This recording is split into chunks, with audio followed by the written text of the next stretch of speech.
I mean, I had many, many gigs where I obviously thought about giving up. And it is a weird thing, you know, I'm sure you get this as well, where you kind of look back at those early years and you're like, and the other thing is, I mean, I remember a lot of people that started out the same time as me who were significantly better, significantly funnier, but who just were put off by the nightmare gigs and gave up. And I always kind of think, Yeah. what is it about people like us that forged through and for whatever reason, you know, we're able to cope with the crushing disappointments and the misery that we thought, I want to, you know, I mean, I guess it's a masochistic thing where we're like, I want more of this. Yeah.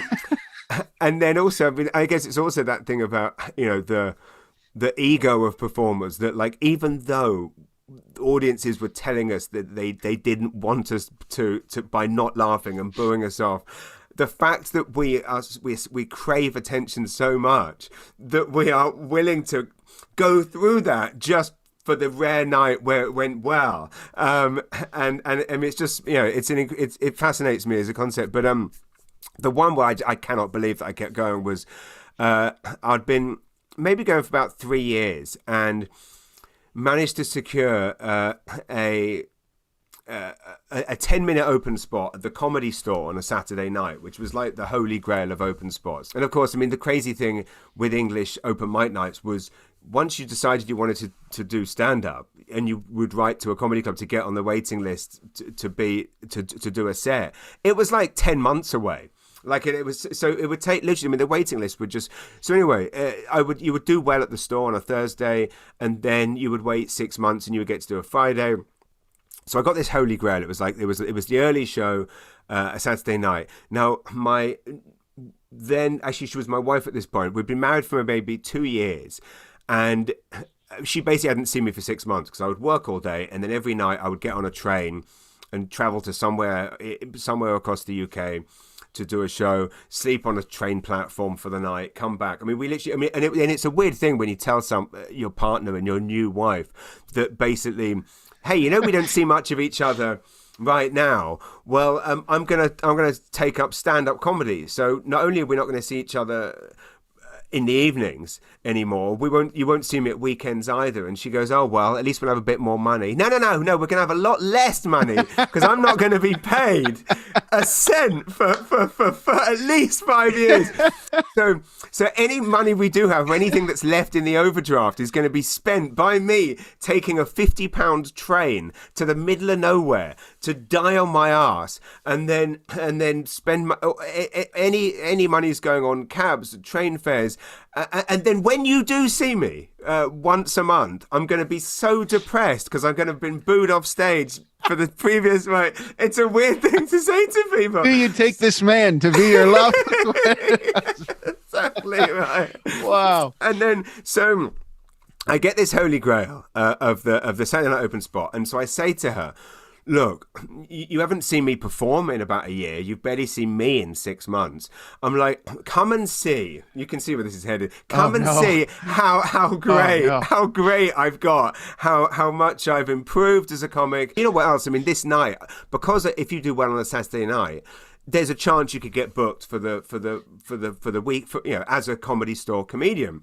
So I also had it in my head that to get booked for a weekend, it would be like £800, so like $1,600. So basically, if this went well, I did get booked, this was going to be my I'm giving up my day job moment. So there was so much riding on this. Anyway, wow. I arrive at the I don't even need to finish the story, do I? Yeah.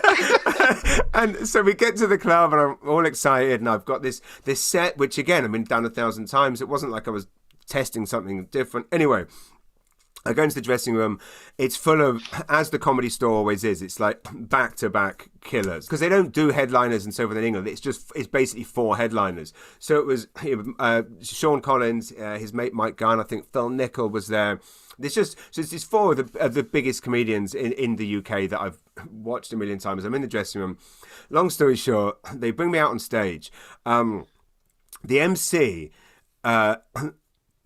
whose name is Mickey Hutton, he gave me a lovely intro, brought me out. I don't know what went wrong, right? But I put it down to my excitement and nerves and inexperience was such that I came out trying to mask my nerves with enthusiasm, which, as we know, audiences can smell that inexperience and that like shit on a toothbrush, and they smelled it. And then I also got thrown slightly because I, as I often do, was watching the show carefully, had seen some women in the front row that had been spoken to, had some funny things that I knew I could come out and say to them.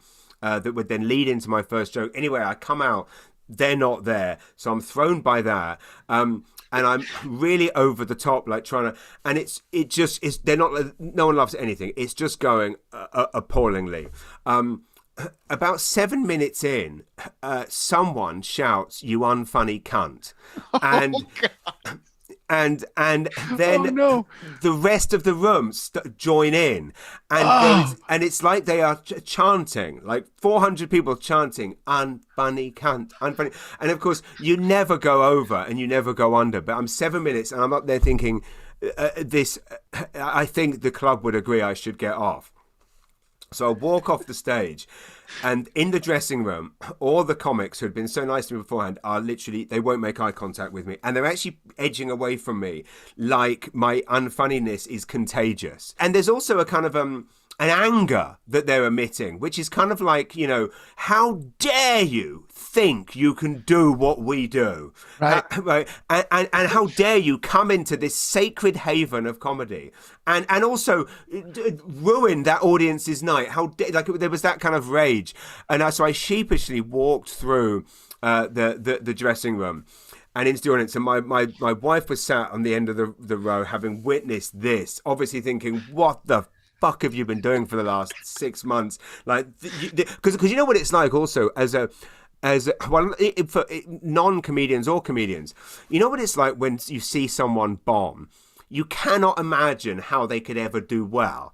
And similarly, right, when you see someone do well, you can't imagine them ever bombing. Like, absolutely. I've had this, you know, experience where people have seen me and then come to see me another night, basically with, for the most part, the same or similar act. And they've seen me do well, like rip the roof off one night, and then they bring people, and then I bomb, and they're like, "What happened?" And I'm like, "I don't know." Right.